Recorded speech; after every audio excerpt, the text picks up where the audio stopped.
नमस्कार, सत श्री अकाल, आदाब। मैं हूं आपका दोस्त अमर कुमार और आप देख रहे हैं टीएफएस राइड। और आज इस वीडियो में जो बात है ना वो बहुत खास है मेरे दोस्त। क्योंकि आज मैं रिव्यू करने के लिए आया हूं आपकी सबसे वेटिंग मोटरसाइकिल का, यानी कि हीरो एक्सपल्स 200 4V, जिसका आप सभी को बहुत बेसब्री से इंतजार था और मुझे भी बहुत बेसब्री से इंतजार था, क्योंकि अभी तक जो मैंने राइड की थी वो थी 2V।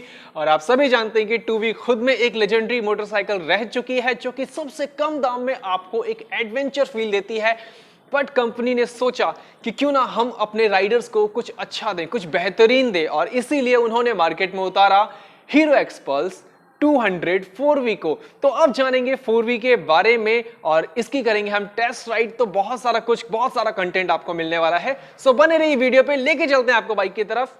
So here is XPulse 200 4V, जो कि 3 कलर ऑप्शंस में अवेलेबल है आपके सामने। यानी कि पहला कलर आपको दिख रहा होगा मेरे सामने, ये ब्लू एंड ब्लैक का कॉम्बिनेशन। उसके बाद दूसरा कलर यहाँ खड़ा है व्हाइट में और तीसरा कलर वहां खड़ा है रेड में। तो हम बात करेंगे हीरो एक्सपल्स 200 4V की, और हमारे साथ में खड़ी है हीरो एक्सपल्स 200 2V।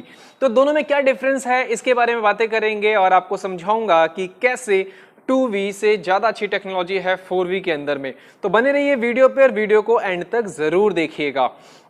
200 2V के मुकाबले 200 4V में बहुत ही माइनर से चेंजेस किए गए हैं। अगर मैं ग्राफिक के रिगार्डिंग अगर मैं बातें करूं आपसे, ग्राफिक्स को लेके बात करूं, और इसके अलावा अगर मैं ब्रेक लीवर्स की बात करूं, तो कुछ बेसिक से चेंज किए गए हैं। लेकिन जो सबसे बड़ा चेंज है वो इंजन के अंदर में किया गया है, जो कि मैं आपको दिखाऊंगा भी। आप अभी देख रहे हैं दोनों मोटरसाइकिल को, फ्रंट से बिल्कुल सेम लगती है, कोई डिफरेंस नहीं है। लेकिन अब हम बात करेंगे इसमें चीजें जो चेंज की गई हैं। सबसे पहले मैं आपको ये बताना चाहूंगा, जस्ट लाइक कि आप यहाँ पे देख सकते हैं एक्सपल्स का जो ये ग्राफिक है, ठीक है, इसको चेंज किया गया है। बहुत ही प्यारा सा ग्राफिक यहाँ पे आप देख सकते हैं। ये स्काई कलर को ब्लैक के साथ में यूज किया गया है। यहाँ पे आपको 200 लिखा हुआ नजर आएगा एक्सपल्स, उसके ऊपर है 4 वेल्व का जो स्टिकर है वो यहाँ पे स्टिकरिंग की गई है। हीरो की छोटी सी बैजिंग, जो ब्रांडिंग यहाँ पे हीरो ने अपनी की है, वो यहाँ आपको देखने को मिलता है। इसके अलावा अगर मैं आपको दिखाऊं तो इस तरफ से भी आप देख सकते हैं बाइक को, और इसके अलावा भी अगर मैं यहाँ पे आपको दिखाऊं तो हीरो की जो बैजिंग है, ये इन्होंने एक छोटा सा स्टिकर यहाँ पे यूज किया है। अब इसके बाद में आपको मैं कुछ चीजें और भी दिखाना चाहूंगा कि दोनों बाइक्स में एक्चुअल में डिफरेंस क्या है। तो आप ग्राफिक का जो डिफरेंस है वो तो देख ही सकते हैं दोनों बाइक के अंदर में। जहां पे मैं 2V की बात करूं तो यहाँ पे इसके ग्राफिक में और एक्सपल्स 200 4V के ग्राफिक में कितना चेंज है।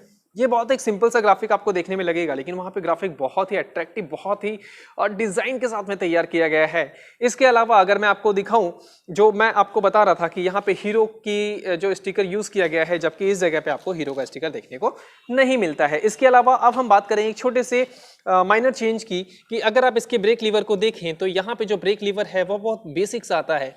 जबकि अगर मैं आपको दिखाऊं कि 4V में जो ब्रेक लीवर है, देखो अभी तक इसकी पॉलिथीन भी नहीं उतरी। ये जो ब्रेक लीवर है ये इसको मतलब डर्ट या फिर ट्रेल के अकॉर्डिंग डिजाइन किया गया है कि इस पे से आपका जो पैर है वो स्किट ना करे। तो ये काफी अच्छा इन्होंने किया, काफी बेहतरीन, और इसकी क्वालिटी भी इंप्रूव की गई है।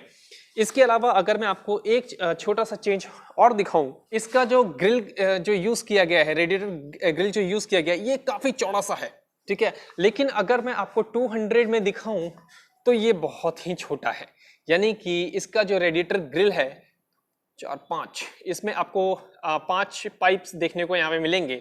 बट अगर मैं यहाँ पे आपको दिखाऊं इसका रेडिएटर ग्रिल 1 2 3 4 5 6 7, यानी कि काफी बड़ा रेडिएटर ग्रिल है, जिसकी वजह से इंजन जो है वो और भी कूल रहने वाला है, ठंडा रहने वाला है। तो ये एक बहुत ही बड़ा प्रॉफिट रहेगा।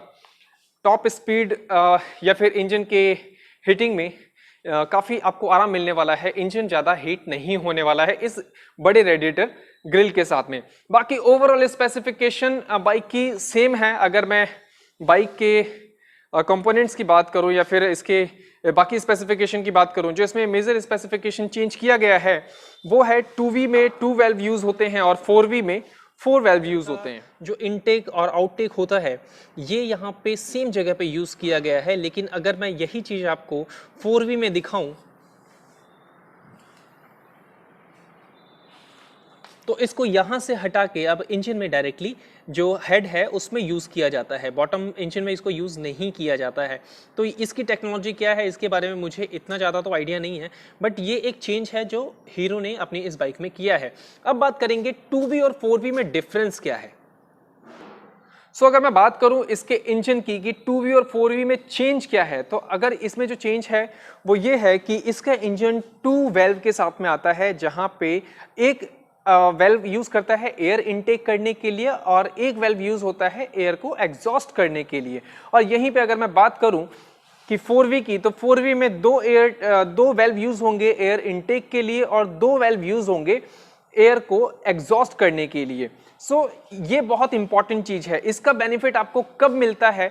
2V में जब आप इसको 120 की स्पीड पे राइड कर रहे होते, यानी कि जब आप हायर स्पीड पे जाते थे, तो वहां पे क्या होता था कि गाड़ी जो है वाइब्रेशन करना शुरू करती थी। इसको आप ऐसे समझ सकते हैं कि जब आप बहुत तेज रनिंग कर रहे हैं, उसके बाद आपका जो हार्ट है या फिर आपके जो फेफड़े हैं वो सांस बहुत तेजी से लेते हैं।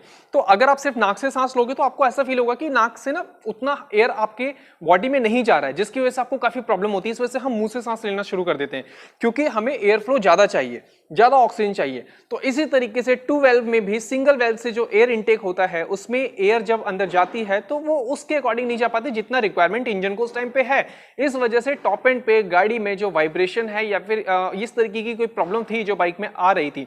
बट वहीं पे अगर मैं 4V की बात करूं तो इसमें 2 एयर इनटेक हैं और 2 एयर एग्जॉस्ट के लिए यूज किया गया है वेल्व को। तो इसमें जो टेक्नोलॉजी है उसको इंप्रूव किया गया है। ज्यादा एयर जाएगी जब बाइक है हायर स्पीड पे होगी तो एयर फ्लो ज्यादा होगा, इससे बाइक की जो टॉप एंड है वो भी काफी ज्यादा बढ़ जाती है। अब दोनों बाइक में अगर आप डिफरेंस देखो इस 2 वेल्व और 4 वेल्व की वजह से, तो 2 वेल्व में जो इसकी पावर थी वो 17.5 bhp आई थिंक थी, और इसमें जो पावर है ये अराउंड 19 bhp के है।